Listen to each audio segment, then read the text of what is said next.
Finally काफ़ी इंतजार के बाद पावर स्टार पवन सिंह पहुंच चुके हैं धनबाद।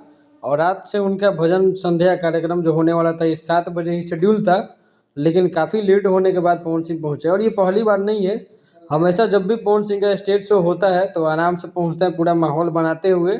और इतना बड़ा स्टार है तो इतना तो बनता ही है। और पवन सिंह का जो स्टेज शो प्रोग्राम 7 बजे से होने वाला था, लेकिन अब इस टाइम में पहुंच रहे हैं, तब लगता है कि रात में 2-3 बजे तक होगा।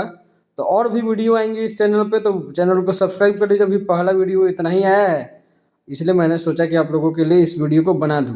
तो चैनल को सब्सक्राइब कर लीजिए और वीडियो को लाइक ज़रूर कीजिएगा, ताकि अगले वीडियो जब आए तो आपको नोटिफिकेशन टाइम पे मिल जाए। वीडियो देखने के लिए थैंक यू।